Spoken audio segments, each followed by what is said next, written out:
Channel కందరికి స్వాగతం అండి. ముందుగా మనందరి గురువు గారైన బ్రహ్మర్షి పితామహ పత్రిజకిను, పత్రి మేడం గారికి నా ఆత్మపూర్వక ధనాభివందనాలు తెలియజేసుకుంటూ, అలాగే మనం ఈరోజు 4గో రోజండి. అహింసయుత భూమాత సాక్షాత్కారం కోసం మనం ఏదైతే ఈ 11 డేస్ చేస్తున్నామో, చేయడానికి కారణమైన వాళ్ళకి కూడా, మా కుటుంబ సభ్యులకి, అందరికి కూడా, ఈ ఛానెల్‌ని ఆదరిస్తున్న ప్రతి ఒక్కరికి కూడా కృతజ్ఞతలు, ధన్యవాదాలండి. ఈరోజు 4గవ రోజు మనం. సో, ఈరోజు మన చేత ఈ ధ్యానం చేయించటానికి, వారి జ్ఞానాన్ని అందివ్వడానికి గీతా త్రివేణి మేడం గారు సిద్ధంగా ఉన్నారండి. వారికి వెల్కమ్ చేసేసుకుందాం. ఇన్వైట్ చేసుకుందాం. మేడం మీకు వెల్కమ్ అండి శ్రీ శక్తి పిరమిడ్ మెడిటేషన్ ఛానెల్‌కు. Thank you madam. Over to you. Thank you Indu. Thank you so much. Thank okay you. Masters. ఈరోజు మనము ఒక అద్భుతమైన సెషన్ మనము ఇప్పుడు తీసుకోబోతున్నాము. మనమందరం కలిసి ఒక మంచి సంకల్పం కోసము సాధన కూడా చేయబోతున్నాం.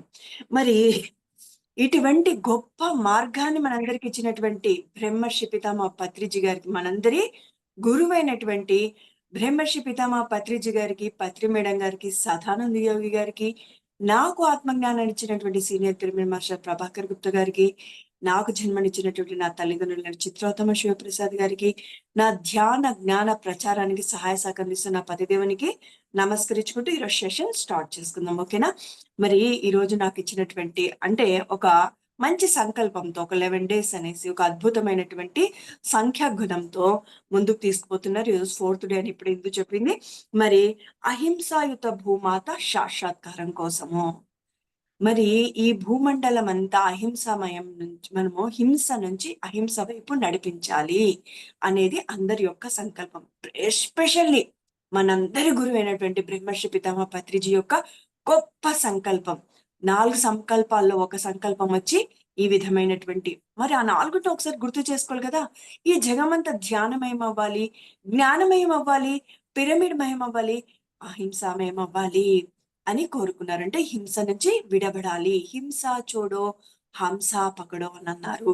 మరి హింసను వదిలేయాలంటే నువ్వు ముందు హంసని పట్టుకో. అందుకని ధ్యానం ద్వారా జ్ఞానం పొందుతావు. ధ్యానం చేస్తూ ఉంటే జ్ఞానాన్ని పొందుతావు. అప్పుడు జ్ఞానం పొందినావంటే విచక్షణ తెలుస్తుంది. నీ ప్రవర్తనలో, నీ మాటలో, నీ చేతిలో విచక్షణ రహితం నుంచి నువ్వు ఒక క్రమశిక్షణలో, ఒక క్రమ పద్ధతిలో నువ్వు ఏమి చేస్తున్నావు అనేది నీకు ఒక అవగతం అవుతుంది. ధ్యానానికి ముందు నీవు ఏది చేసినా అది నీకు రైట్ అనిపిస్తుంది. కానీ ఎప్పుడైతే ధ్యానం అంటే ఏమని చెప్పారు, శ్వాసని పట్టుకో అని చెప్పినారు. హంస పకడో హింస చూడు అన్నారు. మరి హింస చూడాలంటే ముందు నువ్వు హంసని పట్టు. హంస అంటే ధ్యానాన్ని పట్టు, శ్వాస మీద ధ్యాసను పెట్టు అని చెప్పారు. ఎప్పుడు పత్రి సార్ ఒక మాట అన్నారు, ధ్యానం ద్వారా జ్ఞానం, జ్ఞానం ద్వారా ముక్తి మోక్షం అనేవారు. మనం ధ్యానం చేస్తూ జ్ఞానాన్ని పొందినప్పుడు నువ్వులో ఏం జరుగుతుంది, ఒక క్రమ పద్ధతి అంటే సత్కర్మలు చేస్తావు, దుష్కర్మలు చెయ్యవు. సత్కర్మలు ఎప్పుడైతే చేస్తావో ఒక ముక్తి మోక్షం కాక ఏమొస్తుంది, ఏది చేస్తావో అది 10ంతలే 100ంతలే తిరిగి వస్తుంది. మరి మనం ఏం చేస్తున్నాము, మనకు నోటి రుచి కోసమో లేకపోతే బలం అని నా శరీరానికి బలం కావాలి, శక్తి కావాలి అని తింటున్నాము. మరి పప్పు దినుసుల్లో అంతకన్నా ఎక్కువ ప్రోటీన్స్ ఉంటున్నాయి అని ఎంతో మంది మహానుభావులు, జ్ఞానం ఉన్నటువంటి మహానుభావులు ఒక లిస్ట్ వేసి, 1 కిలో పప్పు తీసుకుంటే కందిపప్పు, శనగపప్పు, పెసరపప్పు, ఏ ప్రోటీన్ బఠానీ ఏది తీసుకున్నా 380 గ్రాములు, 350 గ్రాముల ప్రోటీన్ ఉంది. చికెన్ కానీ, మటన్ కానీ, ఫిష్ కానీ, రొయ్యలు కానీ, పీతలు కానీ తీసుకున్న 83 గ్రాములు, 70 గ్రాములు అలా ఉంటున్నాయి. మరి ఏ దానికి మనము ఖరీదు ఎక్కువగా చెల్లించి హింస చేసి మరి ఎటువంటి ప్రోటీన్ పొందుతున్నాము, అవగాహన లోపంతో. నాకు బలం కావాలంటే నేను నాన్ వెజ్ తినాలి. ఎందుకంటే చదువుకున్న డాక్టర్లు సైతం ఏమని చెప్తున్నారు, ప్రిస్క్రిప్షన్ లో నాన్ వెజ్ తిను, ఫిష్ తిను, ఎగ్ తిను, అదే చికెన్ తిను అని చక్కగా వాళ్ళు రాసిస్తున్నారు. ఈ జ్ఞానం లేకనే, ఈ జ్ఞానం లోపించడం వల్లనే మరి ఇంకొకటి ఏం చెప్తున్నారు, చక్కగా రుచిగా ఉండడం కోసము, ఒకటి బలం కోసం అంటే ఈ జ్ఞానం చెప్పే లోపల ఏమైపోతుంది, మనకి అవగాహన వస్తుంది. ఓహో, ప్రోటీనే కావాలి అనుకుంటే మనం హింస చేయాల్సిన అవసరమే లేదు. చూడండి, మన బిడ్డలకి ఏమో మనం క్షేమంగా ఉండాలనుకుంటాము. మరి ఈ సృష్టిలో అందరూ పరమాత్ముని బిడ్డలు. సమస్త జీవకోటి అంటే 84 లక్షల జీవరాశులు. అందులో భాగం కోడి మేక కాదంటారా? ఓన్లీ మనం ఒకరిమేనా ఈ జీవరాశుల్లో భాగము? మరి అన్ని జీవరాశులకు సమానంగా, ప్రశాంతంగా, స్వేచ్ఛగా, ఆనందంగా, హాయిగా జీవించే హక్కు అందరికీ ఉంటుంది. మనకెలా ఉంటుందో వాటికి అలానే ఉంటుంది. కానీ మనం వాటిని స్వేచ్ఛను హరిస్తున్నాం. వాటి అనుభవాలను మనము పొందకుండగా మనమే అడ్డుపడుతున్నాం. వాటికి హింసని ఇస్తున్నాం, భయాన్ని ఇస్తున్నాం. మరి ఏమిస్తే అదే తిరిగి పదింతలై, వందింతలై తిరిగి వస్తుంది.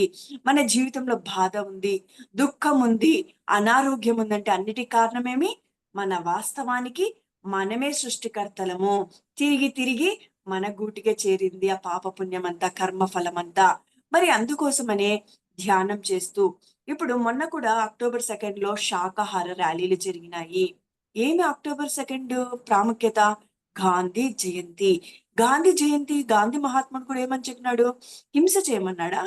చెప్పలేదు కదా! జీవహింస వద్దు అనే చెప్పినాడు కదా! ఒకసారి నేను ఒక పుస్తకం చదువుతుంటే అందులో ఒక మహానుభావుడు, ఆయన పేరు కటా చంద్ర హౌస్ అనే ఒక ఇంగ్లీష్ రచయిత రాసినటువంటి కాన్సెప్ట్ 1901లో కలకత్తా నగరానికి ఎవరైతే మహాత్మా గాంధీ మీటింగ్ కోసం వెళ్ళారో అప్పుడు స్వతంత్ర పోరాటం జరిగేది కదా! ఎన్నో చోట్లకు వెళ్ళి తన యొక్క ప్రసంగాల ద్వారా మనందరినీ ఉత్తేజపరిచేవాడు. హింసతో కాదు, అహింస మార్గంలో ఎలా మన దేశాన్ని మన చేతుల్లోకి తెచ్చుకోవాలని నేర్పించినాడు. అది గుర్తుపెట్టుకోవాలి మనం. ఒకటి కొడితే ఒకటి కొట్టు అనలేదు. ఒక చెంప కొడితే ఇంకో చెంప చూపి అన్నాడు. మనం కనీసం ఇంకొక చెంప కొట్టకపోతే చాలు. మనము అంత గొప్ప స్థితికి ఎదగకపోయినా, ఒక చెంప కొడితే ఒక చెంప చూపించకపోయినా మనం ఏ స్థితికి ఎదగాలి? కనీసము తిరిగి కొట్టని స్థితికి ఎదగాలి. అప్పుడు కాళీమాత గుడిలో దర్శనానికని పిలుచుకు వెళ్తే, కాళీమాత గుడి అంతా దర్శనం చేసుకొని తను తిరిగి ప్రయాణమైనప్పుడు ఆ గుడి ప్రాంగణం అంతా చుట్టూ అంతా రక్తసిక్తమై ఉందంట. ఎందుకు ఇంత రక్తం ప్రవహిస్తుంది అనంటే అప్పుడు చెప్పారంట, ఇక్కడ కాళీమాత గుడికి అందరూ మేక పిల్లలు తెచ్చి బలి ఇస్తారు అనంట. ద్రవించిపోయింత మహాత్మా గాంధీ యొక్క హృదయము చాలా దుఃఖం భారితం అయిపోయిందంట. అయిపోయి ఆ గుడి బయటికి వచ్చి ఆ తల్లిని ప్రార్థించాడంట. అమ్మా, ఈ భూమండలం అంతా అహింస నుంచి, అంటే హింస నుంచి అహింస వైపుకు నడిపించి తల్లి, అహింస మార్గంలో అందరు నడిచేటట్లు చూడు అని ప్రార్థించినప్పుడు మహాత్మా గాంధీ మహాలోకవాసి, మహాలోకవాసి ఎప్పుడైతే సంకల్పించాడో సత్యలోకవాసులకు ఈ మెసేజ్, ఇన్ఫర్మేషన్ వెళ్ళింది. ఆ సత్యలోకం నుంచి పర్ బ్రహ్మర్షి పితామహ పత్రిజీ రావడం జరిగింది. ఆ కవి రాయడం జరిగింది. మరి కోయిన్సిడెంట్ కావచ్చు, ఒక అద్భుత కల్పన కావచ్చు, ఎప్పుడైనా ఒక సత్సంకల్పము. ఇప్పుడు మనమందరం 11 డేస్ ఎందుకు చేస్తున్నాము? ఏమని చేస్తున్నాము? ఎప్పుడైతే కానీ ఈ భూమండలాన్ని హింస నుంచి బయట వేయాలి, అహింసాయుత భూమాత సాక్షాత్కారం అని ఎప్పుడైతే చేస్తున్నామో, మరి అందరి యొక్క సంకల్పం ఏమైతుంది? మనం ఇంట్లో చక్కగా రోజు దీపారాధన చేస్తాం కదా! ఏమని చేస్తాము? హ్మ్. ఏమని చేస్తాం? మనం పెట్టేటప్పుడు నేను బావుండాలి, నా కుటుంబం బావుండాలని చేస్తామా? లోక సమస్త సుఖినో భవంతు అంటామో, అట్లా ఒక్కొక్కరు ఏ రోజైతే మనము అటువంటి సంకల్పం చేస్తూ ఇస్తామో, ఒక సముద్రాన్ని సృష్టించేటువంటి శక్తి ఉంటుందంట. ఎందుకుంటుంది? నీ కోసము, అంటే నీ స్వలాభం కోసం కాకుండా అందరూ బాగుండాలని నీ హృదయంలో ఎప్పుడైతే మనస, వాచ, కర్మన కోరుకుంటామో అంత గొప్ప సంకల్పం ఉంటుందంట. మరి ఇప్పుడు మనం అందరం చేయబోయే ధ్యానం కూడా అటువంటి గొప్ప ఫలితాన్ని ఇవ్వబోతుంది. మరి మొన్న చేసినటువంటి ర్యాలీలో కూడా చాలా మంది అంటారు మాకు, ర్యాలీ చేసేటప్పుడు, "ఓ మీరు పోయి చెప్పినంత మాత్రాన మారుతారా?" అని. ఓ చిన్న ఇన్సిడెంట్, అంటే నిజ జీవితంలో జరిగిన ఇన్సిడెంట్ చెప్తూ ఓ 5 మినిట్స్ లో మనం మెడిటేషన్ కి కూర్చుందాం. ఓకేనా? నేను అనంతపూర్‌లో 4-6 పిరమిడ్ సెంటర్‌లో ఇన్‌చార్జ్‌గా నేను కొంతకాలం నాకు గొప్ప అవకాశం వచ్చింది. ఆ టైంలో ఒక పల్లె నుంచి ఒక అతను వచ్చి అప్పుడప్పుడే కనిపిస్తాడు. ఎప్పుడు కనిపియడు. నా పని ఏమంటే వాళ్ళ యొక్క అనుభవాలు వినేదాన్ని. ధ్యానం అయిపోయి వాళ్ళు లేస్తారు కదా! సమయంలో నేను కూర్చున్న నా బెంచ్ అపోజిట్‌లో ఒక సోఫా ఉండేది. అక్కడ కూర్చొని ఒక అతను ధ్యానం చేస్తుంటే అతన్ని ఒక ప్రశ్న వేయడం జరిగింది. అతను ఎలా ధ్యానంలోకొచ్చారు అని ప్రశ్నించినప్పుడు, "మేడం, మా ఊర్లో ఒక శాకాహార ర్యాలీ జరిగింది మేడం. అందులో ఒక పాంప్లెట్ ఇచ్చారు. నేను ఒక నా వ్యాపారం ఏమి అంటే కోళ్ళ ఒక కోళ్ళు వేసుకొని వెళ్తారు కదా! ఆ వ్యాన్‌లో నేను అన్ని కోళ్ళు వేసుకొని వెళ్ళి హోటల్స్‌కి, చిన్న చిన్న దుకాణాలకు, స్టార్ హోటళ్లకు అన్నిటికి నేను డిస్ట్రిబ్యూట్ చేసేవాడిని. నాకొక పెద్ద వ్యాన్ ఉండేది. ఆ వ్యాపారం నాది. అంటే మా శాకాహార వ్యాపారం కాదు కదా అది. కంప్లీట్ గా మాంసాహార వ్యాపారమే. ఎప్పుడైతే నేను చేస్తూ ఉన్నానో, అంతేకాకుండా నేను హోటల్స్‌కి ఏదైతే నేను డెలివరీ చేస్తానో ఈ కోళ్ళను, వాళ్ళకొక లిస్ట్ పంపించేటోడిని వాట్సాప్‌లో. నాకు ఇంత ఫిష్ ఫ్రై కావాలి, చికెన్ ఫ్రై కావాలి, చికెన్ 65 కావాలి, మటన్ కావాలి, ఇంత లిస్ట్ పెట్టేవాడిని. వాళ్ళు రెడీ చేసి పెడితే చక్కగా అవి తెచ్చుకొని నేను మంచిగా బాగా ఆహారాన్ని స్వీకరించేవాడిని. మరి ఆ పాంప్లెట్ ఎప్పుడైతే నా చేతిలోకొచ్చిందో, నా ఆదాయము రూ. 1,00,000. ఆ వ్యాపారంలో ఎంతొచ్చేది తనకి? రూ. 1,00,000 అన్నాడు. మరి ఆ వ్యాపారం చేస్తుండగానే వాళ్ళ ఊర్లో ఒక పాంప్లెట్ మన వాళ్ళు ర్యాలీలో ఏం చేస్తారు? పాంప్లెట్లు డిస్ట్రిబ్యూట్ చేస్తారు కదా! ఆ పాంప్లెట్ తన చేతికి వచ్చినప్పుడు అందులో ఇవన్నీ చదివాడంట. మన వాళ్ళు అన్ని రాసింటారు కదా! హింస చూడో, హంస పకడో, నువ్వు ఏ కర్మ అయితే చేస్తావో అది తిరిగి పదింతలే, వందింతలే వస్తుంది. అలా అన్ని పాయింట్స్ చదివే లోపల తన హృదయం ద్రవించిపోయిందంట. నేను ఇంత హింసాత్మకమైన రాక్షసత్వంతో కూడినటువంటి వ్యాపారాన్ని చేస్తున్నానా? తిరిగి నేను ఇంత పాపాన్ని మరి మూట కట్టుకోవాల్సి వస్తాదా? అని ద్రవించిపోయి తన వ్యాపారాన్ని మానివేసినాను. ఒక రైతు మరి ఇప్పుడు ఏం చేస్తున్నావు అని అడిగినాను. రూ. 1,00,000 ఆదాయం వదులుకోవడం it is not simple thing కదా మాస్టర్స్. 10,000 పోతుందంటేనే ఆలోచిస్తున్నారు అంటే ప్రపంచంలో. రూ. 1,00,000 ఆదాయాన్ని వదులుకున్నారా అని అడిగితే, అవును మేడం. నేను ఈ రోజు 1,00,000 వదులుకోకపోతే రేపొద్దున నా కుటుంబమో, నేనో ఏ క్యాన్సర్ బారినో పడుతానో, ఏ అనారోగ్యాన బారిన పడుతానో, లేదా జీప్‌లో పోతున్నప్పుడు ఏ వ్యానో నాకు యాక్సిడెంట్ అయితే నేనే వెళ్ళిపోతే నా కుటుంబానికి 10,000 సంపాదించేటోళ్ళు కూడా ఉండరు. అనాథలవుతారు. నేను ఆ వ్యాపారం త్యజించినాను. రైతుగా మారినాను. అరె వాహ్! ఒక పాంప్లెట్ ఎంత మంచిగా మార్చింది. అంతే కాకుండా తన కుటుంబం ప్రతి సంవత్సరము అమ్మవారికి వాళ్ళ ఊర్లో జాతర చేస్తూ ఉంటారు. వాళ్ళు బలిస్తారు. ఒక మేకని కానీ, పోతుని తెచ్చి కుటుంబం బంధువులందరినీ పిలుచుకొని. అది గూడా గొడవ పడి, కొట్లాడి, అలిగి మొత్తానికి మానిపిచ్చినారు. వాళ్ళు భయపడినారంట కుటుంబ సభ్యులు. మనం బలి ఇవ్వకపోతే అమ్మ మన మీద కోప్పడతాదేమో, మనకు నష్టం జరుగుతుందేమో అంటే, ఆ డబ్బు మొత్తం తీసుకుపోయి ఆ తల్లి గుడి డెవలప్‌మెంట్‌కి ఇవ్వండి. ఎంత గొప్ప ఆలోచన కదా! ఆ తల్లి ఎందుకు కోపడుతుంది? మన అమ్మకు ఇద్దరు, ముగ్గురు బిడ్డలుంటే మనకు చెప్పి పంపిస్తుంది. తమ్ముడిని జాగ్రత్తగా చూసుకోనని. ఎందుకంటే చిన్నోడు కాబట్టి. మనకు గూడా ఎవరి మీద బాధ్యతుంది? మనకన్నా కింది సామ్రాజ్యమైన జంతు సామ్రాజ్యం మీద మన బాధ్యత ఉంది. వాటిని మంచిగా చూడడం, వాటికి ఆహారం దొరకకపోతే ఆహారాన్ని సమృద్ధిగా పెట్టడం.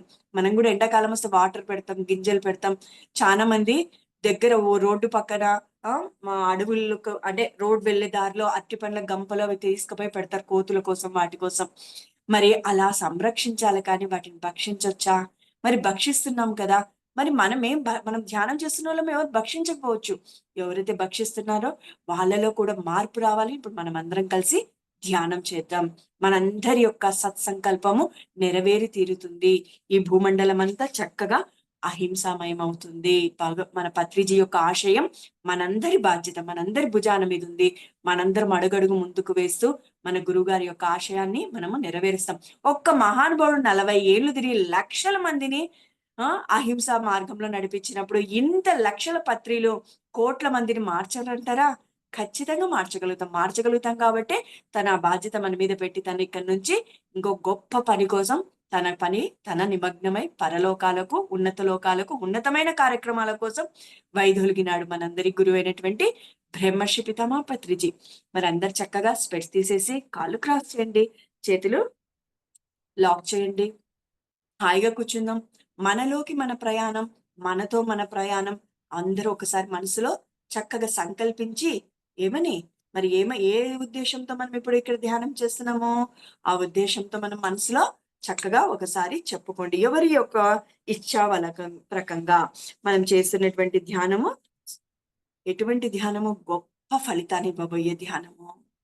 భగవంతుడు మనల్ని ఇంత హృదయం నా బిడ్డలకు ఎటువంటి గొప్ప హృదయం వారి కోసం వాళ్ళు ధ్యానం చేయకుండా నా కుటుంబం బాగుండాలి, నాకు సంపద కావాలనేది కాదు వాళ్ళు చేస్తుండేది. ఎక్కడైతే హింస జరుగుతుందో వాటిని కాపాడవయ్యా, వాటిని కూడా హాయిగా ఆనందంగా మాలాగా స్వేచ్ఛగా జీవించనియ్యవయ్యా అని సంకల్పిస్తున్నారు అని ఎన్ని ఆశీర్వాదాలు మనందరికీ, ఎంత గొప్ప ఫలితాలు మనందరికీ. మన తోటి వాళ్ళని మనం కాపాడితే పరమాత్ముడు అంటాడు, నువ్వు లోకంలో ఉన్న వాళ్ళని నువ్వు చూస్తే అంటే నీ చుట్టూ ఉన్న లోకంలో ఉన్నటువంటి వాళ్ళని చూస్తే లోకేశ్వరుడు నీ గురించి ఆలోచిస్తాడు అని చెప్తారు. మరి మనం లోకంలో ఉన్న మన తోటి వాళ్ళని మనం శ్రద్ధగా బాధ్యతగా వాళ్ళని ప్రశాంతంగా ఉండేటట్లు చూస్తే ఆ లోకేశ్వరుడు మన ఫైల్ ని సరిచేస్తాడు. మరి హాయిగా కూర్చున్నామా? అహింసాయుత భూమాత సాక్షాత్కారం కోసం చక్కటి ధ్యానం 45 మినిట్స్ ఉంది. శ్రద్ధగా చేయండి. కళ్ళు రెండు మూసుకోండి. మనస వాచ కర్మన శ్వాస మీద ధ్యాస. ఆలోచన రహిత స్థితిలో ఉండాలి. ఆలోచనలు వస్తూ ఉంటాయి. కట్ చేసి సహజ సిద్ధమైన ఉచ్ఛ్వాస నిశ్వాసని గమనించండి. మనలోకి మన ప్రయాణం, మనతో మన ప్రయాణం. అంతటా ఉన్న పరమాత్ముడు మనలో లేడా? అణువుల పరమాణువులతో తయారయ్యబడినటువంటి ఈ శరీరం.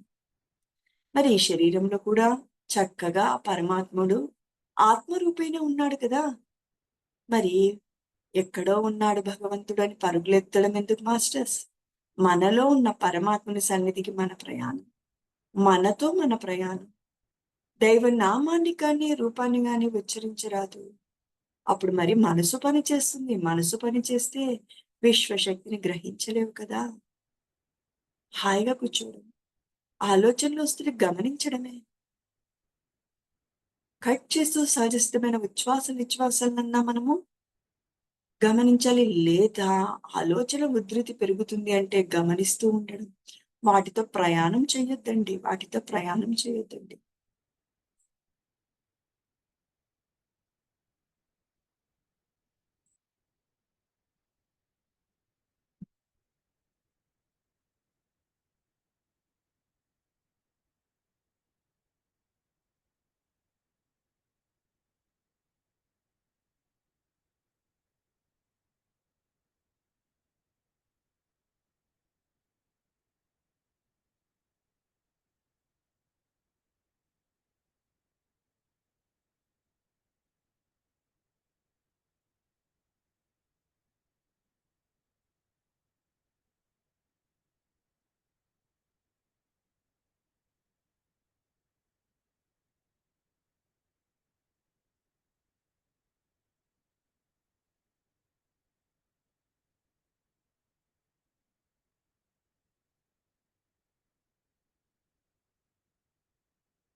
ధ్యానం అంటే శ్వాస మీద ధ్యాస మాస్టర్స్.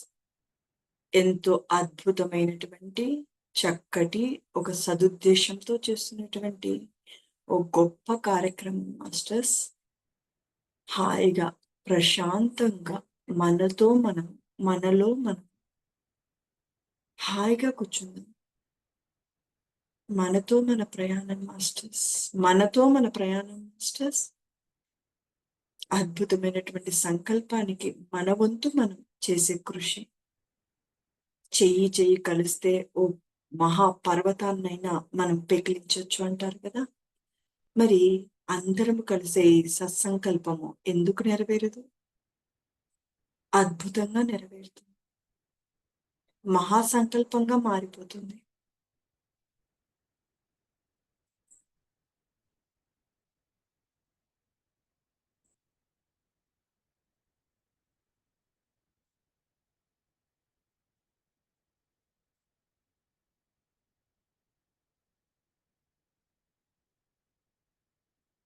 సృష్టించే శక్తి లేనప్పుడు భక్షించే అర్హత లేదు. సృష్టించే శక్తి లేనప్పుడు భక్షించే అర్హత లేదు అంటున్నారు గురువు. ఒక కోడిని తింటే కోడిని సృష్టించగలవా? ఓ మేకను తింటే మేకను సృష్టించగలవా? కూరగాయలు తినొచ్చా మరి? ఆకుకూరలు తినొచ్చా? పండ్లు తినొచ్చా? వాటికి కూడా ప్రాణం ఉంటది కదా అంటున్నారు. వాటిని సృష్టించే శక్తి నీకుంది. మనకు తినడానికి భగవంతుడు కొన్ని వాటిని మన కోసం సృష్టింపబడ్డాయి. వాటిని తీసుకోవడం వల్ల వాటికి దుఃఖము రావడం లేదు. హ్మ్. మనలాగానే అవి కూడా, జంతువులు కూడా చక్కగా జీవించి ఉన్నాయి, శ్వాసిస్తూ ఉన్నాయి, కళ్ళతో చూస్తూ ఉన్నాయి, కదలాడుతున్నాయి, బిడ్డలకు జన్మనిస్తూ ఉన్నాయి.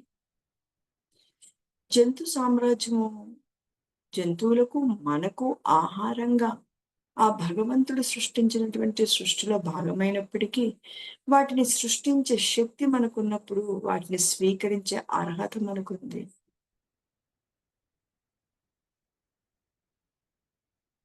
ఆకులు తిన్న మేకలు కొండలెక్కుతూ ఉంటే, మేకలు తిన్న మనం మంచాలే పాలవుతున్నాం అనారోగ్యాల పాలతో.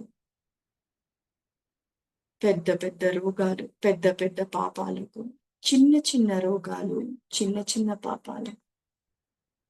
ధ్యానం చేస్తూ పాపమే చేయకపోతే జీవితమంతా ఆనందమయం, ఆహ్లాదమయం, ఆరోగ్యమయం. సాధన చేద్దాం. ఈ మానవుని మాధవుడిగా మార్చుకుందాం. ఈ మాంసపిండాన్ని మంత్రపిండంగా మార్చుకుందాం. ఉన్న స్థితి నుంచి ఉన్నతమైన స్థితికి ఎదుగుదాం.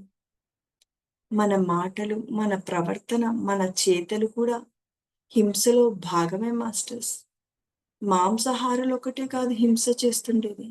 శాకాహారులు కూడా తన చేతల ద్వారా, మాటల ద్వారా, వాక్ ద్వారా హింస చేస్తున్నామంటున్నారు గురువుగారు. భావనా క్షేత్రం, వాక్క్షేత్రం, చేష్టాక్షేత్రం అనేది వాక్క్షేత్రం అనే ఒక అద్భుతమైన పుస్తకం రాసి పెట్టారు మన కోసం. నేను మాంసాహారిని కాదు, శాకాహారిని అని సంబరపడుతున్నావేమో. నువ్వు శాకాహారి అయినప్పటికీ ఇతరుల వ్యక్తుల మీద దూషణగా మాట్లాడడం గాని, నొప్పి పెట్టే విధంగా మాట్లాడడం గాని, వాళ్ళకి హింస కలిగించే విధంగా మాట్లాడడం గాని చేసిన కర్మనే. హింసలో మనము పాలు పంచుకున్నట్లే. మన చేతులు కూడా కోపంగా చూడడం, కసిరి చూడడం, చేతులు విసరడం, చేతులెత్తి కొట్టడానికి పోవడం, కాళ్ళతో తన్నడం, ఇవన్నీ కూడా హింసలోని భాగాలే.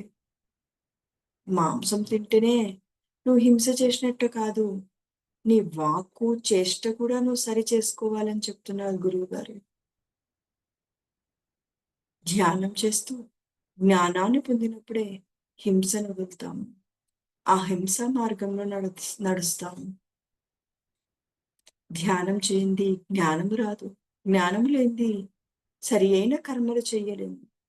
దుష్కర్మలు చేస్తాము. దుష్ఫలితాలు పొందుతాము. అనారోగ్యాలతో, అవమానాలతో, ఆర్థిక ఇబ్బందులతో ఎంతో దుఃఖం మూటగట్టుకుంటాం మాస్టర్స్. సాధన చేస్తూ, సరి అయిన మార్గంలో నడుస్తూ, ఎరుక పెంచుకుని, ఎరుక పెంచుకుని ఎప్పుడైతే ధ్యానం చేస్తావో, జ్ఞానాన్ని పొందుతావో, ఎరుక పెరుగుతుంది. కాన్షియస్‌నెస్‌లో ఉంటాము. ఏం మాట్లాడుతున్నాను? ఎలా ప్రవర్తిస్తున్నాను? ప్రతి విషయము అవగతమవుతుంది. స్పృహలో ఉంటాము. స్పృహలో ఉంటాము. సరి అయిన దారిలో నడుస్తాము. సరికాని దారిలో అడుగు కూడా పెట్టము. ధ్యానం చేస్తూ ఎరుక పెరిగినప్పుడు, సరైన విధంగా మనం నడుచుకుంటున్నప్పుడు, సరైన ఫలితాలే కదా వస్తాయి. సృష్టి ధర్మం. ఏ విత్తు నాటితే ఆ ఫలితం వస్తుంది. ఇతరులకు హింసనిస్తే హింస పొందుతాం. ఇతరులకు ప్రేమ, దయ, కరుణ, జాలి పంచితే అవి మనకి పదింతలే, వందింతలే తిరిగి వస్తది. హింస చేసినా అంతే. ఇతరులకు సహాయ సహకారాలందించి వారిని హాయిగా, ఆనందంగా జీవింపచేసినప్పుడు అదైనా అంతే. మంచి చేసినా, చెడు చేసినా, ఏమి చేసినా పదింతలే, వందింతలే తిరిగి వస్తుంది. అందుకని పరమాత్ముడు చెప్తాడు, జ్ఞానం ఇవ్వడం నా వంతు, ఆచరణలో పెట్టడం నీ వంతు. వాళ్ళు అన్నారు నేనెందుకు అనకూడదు, వీళ్ళు తింటున్నారు నేనెందుకు తినకూడదు అనుకుంటాం. వారు పొందే ఫలితం వాళ్ళు పొందుతారు. మనం పొందే ఫలితం మనము పొందుతాము. ఆ జ్ఞానాన్ని వీడమంటున్నాడు భగవంతుడు. గురువులు ఆ జ్ఞానంలో ఉన్నంత కాలము నువ్వు చేసే ప్రతి చేష్ట మీద నీకు ఎరుక రాదు. ఎరుక రాదు. ఆ జ్ఞానాన్ని వీడినప్పుడు నీ ప్రతి చేష్ట, ప్రతి వాక్కు నీ ఆధీనంలో ఉంటుంది అంటున్నారు. నీ ఆధీనంలో ఉంటుంది అంటున్నారు.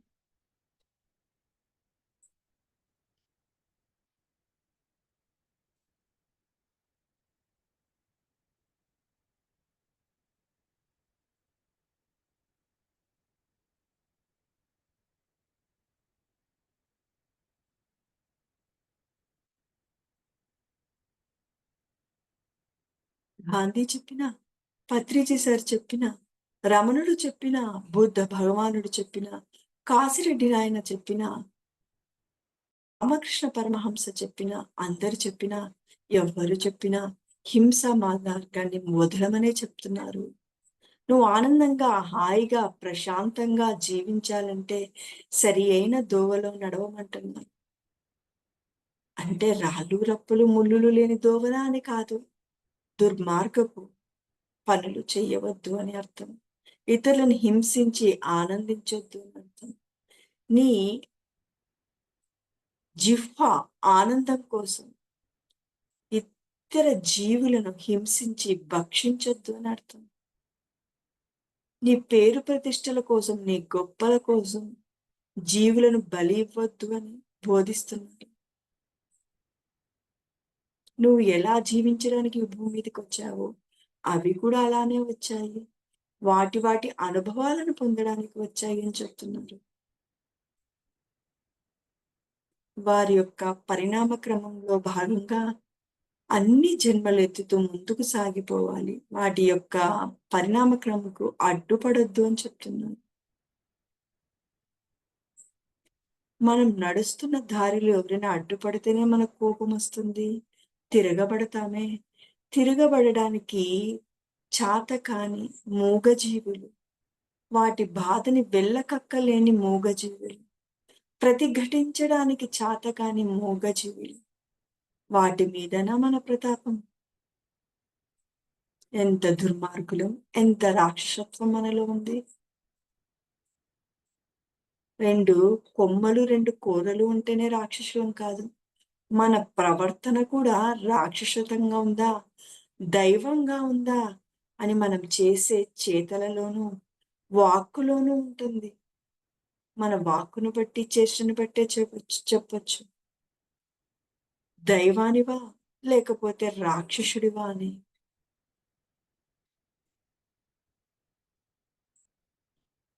చక్కటి మాటలు పలికి, చిలకలాంటి పలుకులు పలికి, చేష్టలు రాక్షసత్వంగా ఉంటే మన కర్మలు అలానే ఉంటాయి. ఎంత దుర్మార్గమైన పనులు చేస్తే అంత దుర్భరంగా మన జీవితం ఉంటుంది.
Only 15 minutes masters.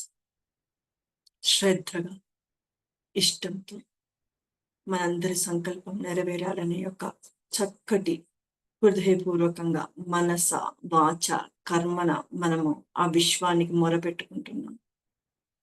ఆ విశ్వేశ్వరుని కోరుతున్నాం. విశ్వం కోసం పనిచేస్తే విశ్వేశ్వరుడు మన కోసం పనిచేస్తాడు అంటారు. లోకం కోసం నువ్వు పనిచేస్తే లోకేశ్వరుడు నీ కోసం పనిచేస్తాడు అంటారు. మరి విశ్వ కళ్యాణం కోసం మనమందరము ఈరోజు చేస్తున్న మహాసంకల్పం, గొప్ప సంకల్పమే, మహా అద్భుతమైన సంకల్పం.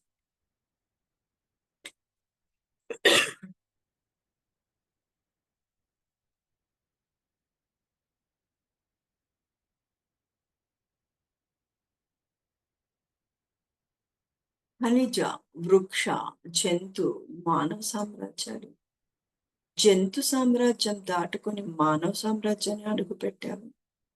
మరి నీ కింది సామ్రాజ్యాన్ని సంరక్షించే బాధ్యత మనది కాదంటారా?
అహింసాయుత భూమాత సాక్షాత్కారం కోసం చేస్తున్నటువంటి ఈ అద్భుతమైన ధ్యానం ఎంతో గొప్ప ఫలితాన్ని ఇవ్వబోతుంది.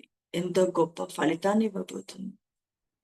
అందరిలో ఉన్నటువంటి సంకల్ప బలమే మనం యొక్క అద్భుతమైన ఈ కార్యక్రమానికి నాంది పలుకుతుంది.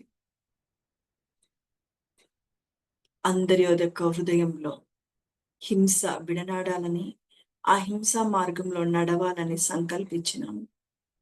మనమే కాదు, ఎంతో మంది లక్షల మంది మాస్టర్స్ ఈ దారిలో నడుస్తూ అందరికి ప్రచారాలతో చెబుతూ జూమ్ మీటింగ్ల ద్వారా, శాకాహార ర్యాలీల ద్వారా ఎన్నో అద్భుతమైనటువంటి ప్రత్యక్షంగా క్లాసులు తీసుకుంటూ హింసను ఎందుకు విడనాడాలి, హంసను ఎందుకు పట్టాలి, హింస వల్ల ఎటువంటి దుష్ఫలితాలను పొందుతాము అని ఇంటింట, వీధి వీధిన, ఊరూరా ప్రచారాలు సాగుతుంది. ఇంతమంది యొక్క శ్రమ ఎప్పటికీ వృధా కాదు. ఒక్క మనిషి తలబెట్టినటువంటి మహత్కార్యం లక్షల మందిని శాకాహారులుగా మార్చినప్పుడు అంతమంది, అన్ని లక్షల మంది యొక్క సంకల్పం వృధా పోదు, వృధా పోదు.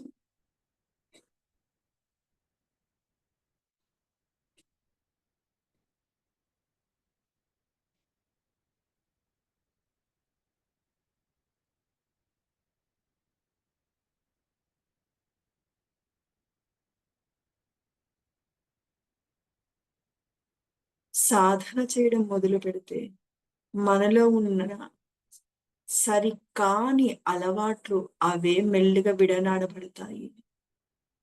ఒక్క అడుగు ముందుకు వేస్తే విశ్వము 99 అడుగులు తన చెంతకు చేర్చుకుంటుంది అంటారు గురువుగారు. నువ్వు సాధనకు ముందు ఉపక్రమించబోయ్, నీలో ఉన్నటువంటి సరికాని గుణాలన్నీ విడనాడబడతాయి. సరి అయిన సత్కర్మలే చేస్తావు, సరైన మార్గంలోనే నడియాడతావు. సాధనకు ముందు ఒక అడుగు పెట్టబోయ్. బ్రహ్మర్షి పితామహ చెప్పిన పలుకులు మాస్టర్స్. నాతో కాదు అని అంటే ఎప్పటికీ నీతో కాదు. నాతో అయ్యి తీరుతుంది అంటే అయ్యి తీరుతుంది. అన్ని మనలోనే ఉన్నాయి. యద్భావం తద్భవతి అంటారు. నీ లోపల భావం బట్టే అది సాక్షాత్కారం జరుగుతుంది అంటారు. మన భావాన్ని బట్టే మన ఫలితాలు ఉంటాయి. సరిగాని భావనలు ఉన్నప్పుడు సరిగాని ఫలితాలే వస్తాయి. సరి అయిన భావనలతో ఉన్నప్పుడు సరి అయిన ఫలితాలు వస్తాయి. ఇంతమంది గొప్ప సంకల్పం ఆ పరమాత్మునికి ఆనందదాయకం. లోక కళ్యాణం కోసం చేస్తున్నటువంటి మహత్తర కార్యక్రమం. భూమాతకు ఆనందం, పంచభూతాలకు ఆనందం, ప్రకృతి మాతకు ఆనందం, పరమాత్మనికి ఆనందం, ఎంతో మంది ఆస్ట్రల్ మాస్టర్స్ కి ఆనందం, గురువులకు ఆనందం.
Only 3 minutes.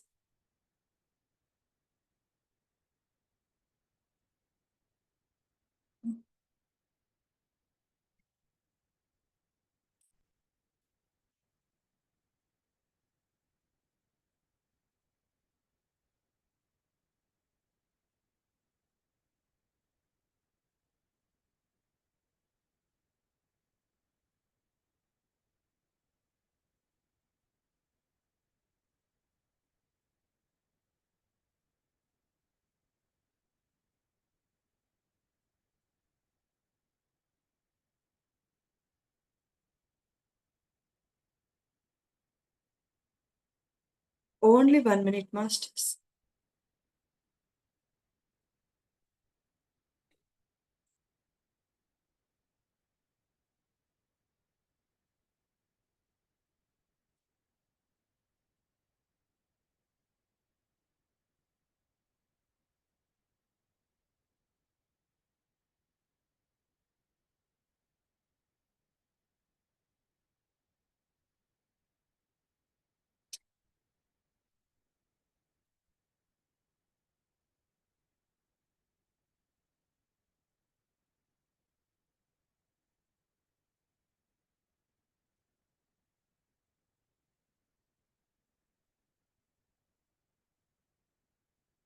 Thirty seconds.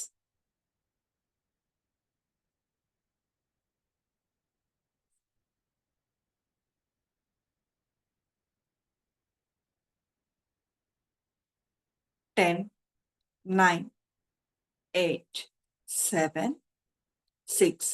మెల్లిగా మీ 2 చేతులు విడిసి కళ్ళ మీద పెట్టుకోండి. 5, 4, 3, 2, 1. 2 చేతులు చూస్తూ మెల్లిగా కళ్ళు తెరవండి. రిలాక్స్ అవ్వండి. ఇటువంటి గొప్ప ధ్యాన, జ్ఞాన మార్గాన్ని మనందరికి అందించేటి బ్రహ్మర్షి పితామహ పత్రిజీ గారికి కృతజ్ఞతలు చెప్పుకుంటూ, పత్రి మేడం గారికి, సాధారణదేవి గారికి కృతజ్ఞతలు చెప్పుకుంటూ, ఇటువంటి గొప్ప అవకాశాన్ని మనందరినీ భాగస్థులు చేసినటువంటి ఇందుమతికి కృతజ్ఞతలు చెప్పుకుంటూ, ఈరోజు చేసిన అహింసాయుత భూమాత సాక్షాత్కారం చేసినటువంటి గొప్ప సంకల్పం నెరవేరాలని విశ్వమాతకు కృతజ్ఞతలు చెప్పుకుంటూ మనము ఈ సెషన్ ని క్లోజ్ చేసుకుందాం. Thank you Indu. Over to you. Thank you madam. Thank you so much. అసలు రావాలని అనిపించట్లేదు బయటికి ధ్యానం నుండి. Yes, yes. మా చేత అందరి చేత ధ్యానం చేయించినందుకు thank you so much madam. Thanks. అలాగే మీరు Thank you. చెప్పారు కదా Yeah. ర్యాలీలో అనంతపూర్ లో ఆయన ఎక్స్పీరియన్స్ షేర్ చేశారు madam. Yeah, yeah. Super. Yes, అయితే కనుక నిజంగా గూస్ బాంబ్స్ వచ్చాయి. yes. అందుకే ర్యాలీలు చేయాలి అని అంటారు కదా, లేదు. చేయాలి పెట్టాలి. ఒక Friends, పాంప్లెట్ అంటే మార్పు కాదు, అక్కడ ఉన్నటువంటి మాస్టర్స్ యొక్క సంకల్పం తనలోకి ఆ ప్రభావం చూపించింది. చూపించండి. ఎగ్జాక్ట్లీ. ఫ్రెండ్స్, అందుకే ఈ సందర్భంగా మేడం గారు చెప్పిన ఆ ఎక్స్పీరియన్స్ సందర్భంగా ఒకటి విన్నవించుకుంటున్నాను. ఎవరైతే ఏదైతే చేయదలుచుకున్నారో, అంటే ర్యాలీస్ అయినా కానీ, ర్యాలీ రూపంలో కానీ, ఇంకెవరెవరైనా కానీ, ఎవరి తగ్గట్టు వారు కార్యక్రమాలు అనేది మంచి కార్యక్రమాలే ఈ భూమి పైన జరుపుకుంటూ వెళ్తున్నారండి. సో వాళ్ళు అది చేస్తున్నారు, ఇది చేస్తున్నారు, ఇది ఎందుకు చేయాలి, అది ఎందుకు చేయాలని అనొద్దు దయచేసి ఎవరు కూడా.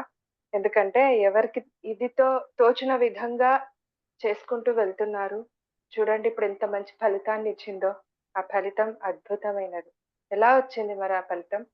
సో మనం ఏది కూడా ఇక్కడ no judgement, no comment, no ఇది అని మాటతో అంటున్నాం కానీ నోటి మాటతో మనం దాన్ని ఆచరణలో పెట్టలేకపోతున్నాం చిన్న చిన్న విషయాల్లో కూడా. సో అందుకే నేను ఈ విషయాన్ని విన్నవించుకుంటున్నాను. చాలా గ్రేట్ ఎక్స్‌పీరియన్స్ షేర్ చేసుకున్నారు మేడం ఈరోజైతే మటుకు. నిజంగా చాలా వాల్యుబుల్ పాయింట్ అదైతే. Thank you so much. Thank so you friends, masters. అందరూ ఎవరైనా శ్రద్ధగా చేశారు. మేడం గారితో ఎవరైనా మాట్లాడాలనుకుంటే మాట్లాడండి. మీ ఎక్స్‌పీరియన్స్ ఏమైనా ఉంటే షేర్ చేసుకోండి.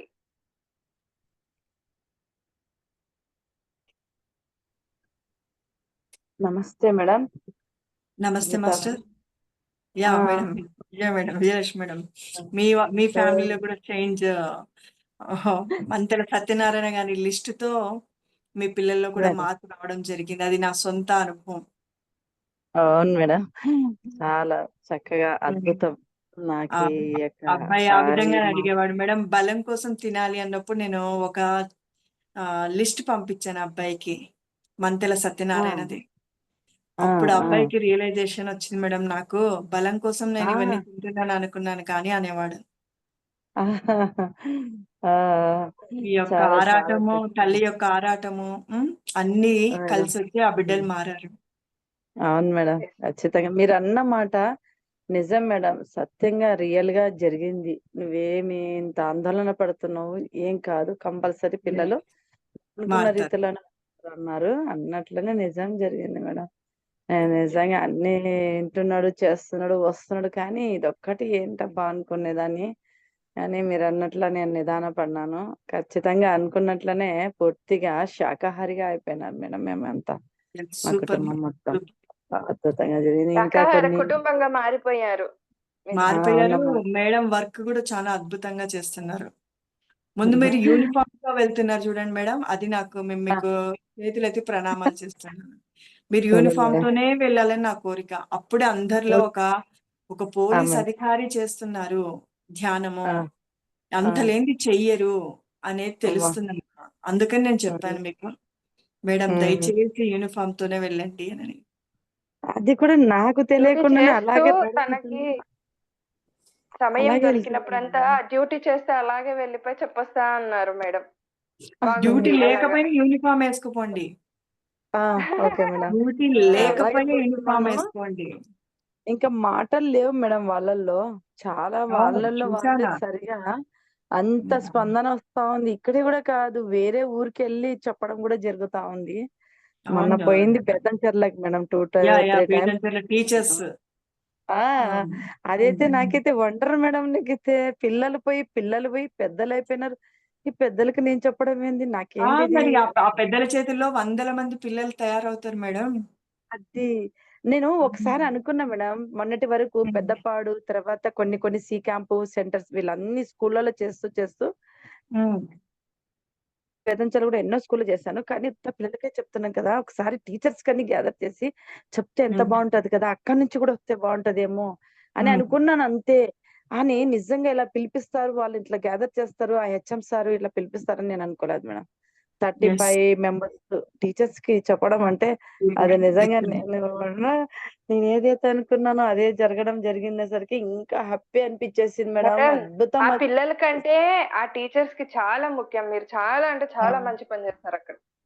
వాళ్ళ నిజం ద్వారా ఆ మేడం. పిల్లలు మారుతారు. ఖచ్చితంగా వచ్చేస్తారు. ఆ పిల్లలు కూడా వచ్చేస్తారు. ఒక్కొక్క ఖచ్చితంగా టీచర్ గారు ఒక్కొక్క 100 మంది పిల్లల్ని వేసుకున్నాం, ఒక్కొక్క మరి అలా లెక్కేసుకున్న 3500 మంది పిల్లల్లో మార్పు అంటే తమాషా కాదు మేడం. అదే కదా మేడం. మంచి మంచిది నాకు ఇది ఇచ్చారు అవకాశము. అసలు నాకు చాలా ఆనందమైంది. చాలు మీ ఇంకా ఒక సృష్టిలో 10 మినిట్స్ మంచి చెడు కనీసం. ఏం లేదు. మీ భావన సరి అయినదైతే ముందుకు తీసుకొని వెళ్ళిపోతుంది అంతే విశ్వం. మీ భావన ఓకే మేడం. సరైనది కాబట్టి, మీ కోరిక సరైనది కాబట్టి తొందరగా మేనిఫెస్ట్ అయిపోయింది. నిజం మేడం. నిజం madam. Exactly exact. Madam. Okay thank you masters, so మరి మచ్. Next super. ఎవరైనా ఉంటే మాట్లాడండి. ఇంకెవరైనా మాట్లాడతారంటే మాట్లాడండి మాస్టర్స్. మేడం ఎవరైనా మనకి ఏదైనా ఎక్స్పీరియన్స్. అనుభవం చెప్పారు. హాయ్ అక్క. హాయ్ అక్క. హాయ్. మాట్లాడండి. మేడం నమస్తే అనంతపురం. నమస్తే. నమస్తే మేడం. నమస్తే. ఓ అనంతపూర్, మా అనంతపూర్. మన అనంతపూర్.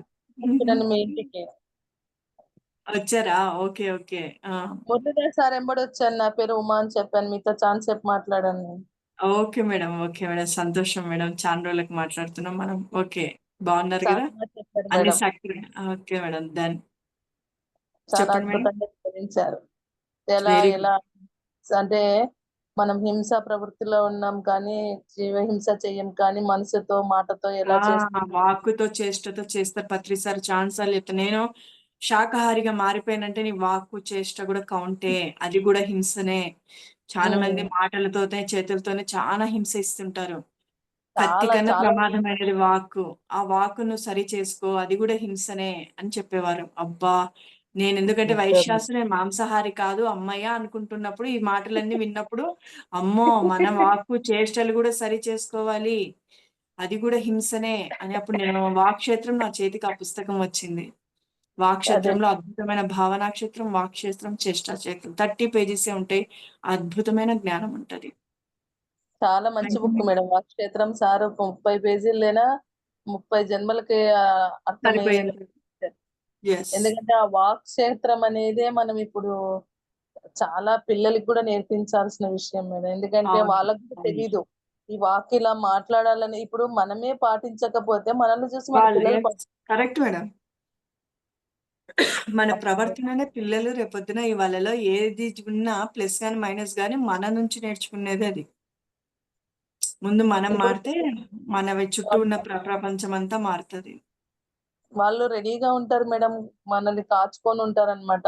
ఎలా మాట్లాడుతున్నారు, ఏం చేస్తున్నారు, ఇంకా ఇప్పుడు అప్పుడు పిల్లల కన్నా ఇప్పుడు కంప్యూటర్ మైండ్ పిల్లలు ఉన్నారంతా.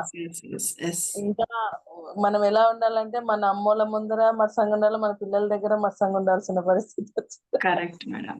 100 రకాల వాళ్ళకి మంచి మాటలు తల్లిదండ్రులు కూర్చోబెట్టి చెప్పినా బుర్రకెక్కదంట. కానీ మన ప్రవర్తననే వాళ్ళకు స్క్రీన్ మీద ఒక పిక్చర్ చూసినట్లు అదే బ్రెయిన్ లో ఉండిపోతుంది. ఓహో, ఇలా అరవాలనా, ఇలా మాట్లాడాలనా, ఇలా హేళన చేయొచ్చా, అవే అయితే. అందుకనే మనము ఒళ్ళు దగ్గర పెట్టుకుని ఎరుక ధ్యానం చేస్తే ఎరుక వస్తుంది. ఎరుక వచ్చిందంటే అన్ని సక్రమంగా వచ్చాయి. సాగిపోతాయి. ఎస్, సాధన కరెక్ట్ గా చేయాలి. యా, సాధన చేస్తూ ఆచరణలో పెడుతూ చెక్ చేసుకుంటూ ఉండాలి మనల్ని ఎప్పుడు ఎలా ఉన్నాము, ఎలా మాట్లాడుతున్నాం అన్ని. Thank you madam. Vijayalakshmi madam, congratulations. 25 మంది టీచర్స్ చెప్పారంటే 25 మంది 50 మంది 35 మెంబర్స్ అన్నారు. చాలా మంచి పని చేసుకుంటూ వెళ్ళిపోతున్నారు మేడం. చాలా టీచర్స్ కి చేపించినారంటే ఒక అడుగు ముందుకు వేసినట్లు. ఎందుకంటే ఆ టీచర్స్ ఎన్ని స్కూళ్ళల్లో వర్క్ చేస్తారో. మామూలుగా మేడం ఎవరైనా టీచర్స్ ఉన్నారో నాకు తెలియదు, కానీ టీచర్స్ చెప్పాలంటే చాలా కష్టం మేడం ధ్యానం గురించి. మేము స్కూల్ చేసాం 30 స్కూల్లో. ఒక్కొక్క టీచర్ ఒక రకంగా మమ్మల్ని టార్చర్ అని మనల్ని ఆట ఆడిస్తారు అనమాట. టీచర్ అంటేనే ఆ పిల్లల్ని ఎలా ఆడిస్తారో అందరిని అలా ఆడించగలుగుతారు. ఆ టీచర్స్ ఆ గుణం అనమాట. డిఫరెంట్ క్వశ్చన్స్ వేస్తుంటారు వాళ్ళు. అదే కదా, టీచర్స్ ఎవరన్నా మీ గ్రూప్ లో చూసే వాళ్ళు ఎవరన్నా కానీ, ఎందుకంటే నేను ఫేస్ చేశాను. వాళ్ళకి మా తప్పునేమంటే టీచర్ చేస్తే మేము పోకపోయినా ఆ స్కూల్ మొత్తం చేస్తారనే అభిప్రాయం మాకుంటది అనమాట. సార్ అదే చెప్పేవారు, టీచర్స్ లో మీరు ధ్యానాన్ని రేకెత్తిస్తే, దాని యొక్క ఫలితాలను చెప్తే, దాని యొక్క అనుభవాలలో వాళ్ళలో కానీ మీరు అంటే సబ్జెక్ట్ ని మీరు వాళ్ళకి ఇస్తే ఎంతో మంది పిల్లలు వాళ్ళ చేతుల్లో ఉంటారు అని చెప్పేవారు. మీ ప్రయత్నం మంచిదే మేడం, ఏం కాదు. ఏ ఒక్క విత్తనం పండినా అది మొత్తం చాలా ఫలితాన్ని ఇస్తుందిలేండి. అన్ని పండుగ పక్క అసలు వాళ్ళలో నాకు పిల్లలు అయిపోయినారు మేడం. నాకు పిల్లల్లాగా అనిపిస్తున్నారు. ఎంత బాగా వింటున్నారంటే, ఎంత క్లాప్స్ కొడుతున్నారంటే, ఎంత అప్రిషియేట్ చేస్తున్నారంటే చాలా చక్కగా మేడం. నాకైతే పిల్లలా వెళ్ళిపోతా. నాకు మాటకి డౌట్ మేడం చెప్తూ ఉంటేనే నాకైతే అసలు ఎట్లా అవుతుందంటే నాకు తెలియదు మేడం. అక్కడ అయితే ఆ జ్ఞానాన్ని అందించడానికి నేనైతే కాదు మేడం, మాస్టర్స్ పక్కా వచ్చారు madam. Wonderful, there is no doubt. ఇది మాత్రం నిజం అంటే నిజం. ఎగ్జాక్ట్లీ మేడం, పిరమిడ్ కిందనే ఉన్నాను. నిజంగా ఆ పరమాత్మలే వచ్చి ఇచ్చారు మేడం నాలో. ఇంకా నిజైతే ఎంత అన్ని వీడియోస్ ఉన్నాయంటే ఆ వీడియోస్ వింటుంటే నాకు ఆశ్చర్యం. ఎంత బాగా చూసుకుంటున్నానంటే అంత బాగా వింటూ చూస్తున్నాను. పక్క మాస్టర్సే మేడం ఎంత జ్ఞానం అందించింది అయితే. నిజంగా నేను ఎందుకంటే వీడియోస్ పెట్టలేదు, అంతా ఒక ఫొటోసే పెట్టాడు రామ్మోహన్ రావు సార్. సరేలేనేసి ఉండని అని ఇంకా నా పిల్లలు మిగతా వాళ్ళకి కొంతమందికి షేర్ చేస్తాను. మా డ్యూటీలో వాళ్ళకి కూడా తింటున్నారు. నువ్వేనమ్మా భూలక్ష్మి అంటారు నన్నాడా, భూలక్ష్మి అంటారు. విజయలక్ష్మి కాదు, భూలక్ష్మి మీ తల్లి నువ్వు అంటుంటారు ఎక్కువ నన్ను. ఇంకా అట్లా అందరు వింటున్నారు, చాలా చక్కగా ఆనందపడుతున్నారు మేడం. ఇది ఎంత వరకు వెళ్తుందో నాకే తెలీదు. అయితే అద్భుతంగా నడిపిస్తున్నారు మాట్లాడుతున్నాను. మీలో ఉన్న తపన చివరి శ్వాస వరకు నడిపిస్తారు, నడవాలి. తప్పనిసరి మేడం. మన బాధ్యత ఏమే, మన చివరి శ్వాస వరకు మన పిరమిడ్ మాస్టర్ల బాధ్యత ఏమి, మనం నడిపిస్తూ ఉండడం. అంతే మేడం. Thank you madam. ఇంకెవరైనా షేర్ చేసుకుంటారా? లేదంటే సెషన్ క్లోజ్ చేసుకుందాము. అదే మేడం, మనం చేస్తూ అందరితో చేపించడమే మన ధర్మం. అని correct madam. Yes friends, okay, మరి ఈరోజు ఈ సెషన్ ని ఇంతటితో క్లోజ్ చేసుకుందామండి. రేపు మరొక మాస్టర్ తో కలుద్దాం. Thank you so much. Thank you masters. Thank you madam. అందరికి హ్యాపీ గుడ్ నైట్.